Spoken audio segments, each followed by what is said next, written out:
বৃহস্পতিবাৰে ৰাতিপুৱা 11 বজাৰ পৰা আবেলি 5 বজালৈ দিনজোৰা কাৰ্যসূচীৰে বৰপেটাত বাউসী পানীকান্ত কাকতি মহাবিদ্যালয়ত গোৱালপাৰা জিলাৰ টিম হিউমেনিটি আৰু বাউসী পানীকান্ত কাকতি মহাবিদ্যালয়ৰ উদ্যোগত লগতে ফকৰুদ্দিন আহমেদ চিকিৎসালয়ৰ তেজ সংগ্ৰহণ কেন্দ্ৰৰ সহযোগত ৰক্তদান শিবিৰ আৰু সজাগতা সভা অনুষ্ঠিত হয়। উক্ত অনুষ্ঠানত গোৱালপাৰা জিলাৰ টিম হিউমেনিটিৰ সম্পাদক তথা ব্লাড বয় খ্যাত ৰাহুল খান মুখ্য অতিথি হিচাপে অংশগ্ৰহণ কৰে। আজিৰ এই ৰক্তদান শিবিৰখনত 45গৰাকী শিক্ষক শিক্ষয়িত্ৰী আৰু ছাত্ৰ ছাত্ৰীয়ে ৰক্তদান কৰে। অতি কম সময়ৰ ভিতৰতে BBK কলেজৰ প্ৰবক্তা জাকিৰ হুছাইন, অধ্যক্ষ ডক্টৰ প্ৰদীপ দাস, ডক্টৰ আব্দুল্লাহ আহমেদৰ তৎপৰতাত উক্ত অনুষ্ঠানৰ আজি আবেলি সফল সামৰণি পৰে।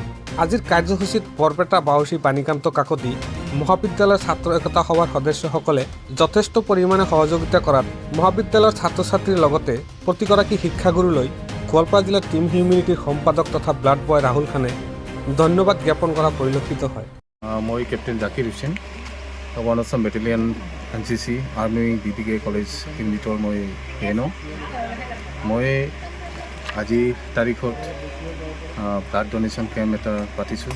এই কেম্পত মই টিম হিউমেনিটি গোৱালপাৰা তথা Barpeta Fakhruddin Ahmed medical college and হস্পিটেলৰ সহযোগত বৰ ধুনীয়াকৈ আজিৰ এই প্ৰগ্ৰামটো আমি পাতিবলৈ সক্ষম হৈছোঁ। ইয়াত BBK কলেজৰ কোনো ছাত্ৰ ছাত্ৰী তথা শিক্ষক বন্ধুৱে আমাক সহায় কৰিছে। তাৰ লগতে বিশেষভাৱে মই টিম হিউমেনিটি গোৱালপাৰাৰ কৰ্মকৰ্তাসকলৰ ওচৰত মই কৃতজ্ঞ যে তেখেতসকলে ইমান দূৰৰ পৰা আহি পেলাই আজিৰ এই অনুষ্ঠানটো ইমান ধুনীয়াকৈ আমাক সহযোগিতা কৰি পেলাই গোটেইখিনি কাম কৰাৰ কাৰণে সহযোগিতা কৰিছে।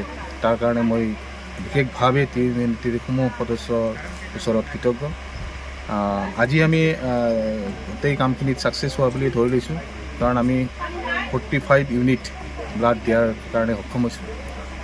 গতিকে মই সমূহ ৰাইজক এইটোৱে জনাম, অনুৰোধ কৰিম যে আমাৰ যিটো ব্লাডৰ নিড, এই নিড একমাত্ৰ আমি ডনেট কৰিহে পূৰণ কৰিব পাৰিম।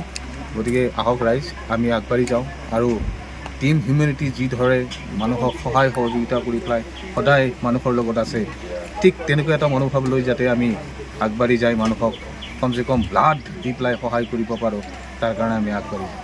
এই আহ্বান ৰাখি মই ইয়াতে সামৰিছোঁ। ধন্যবাদ।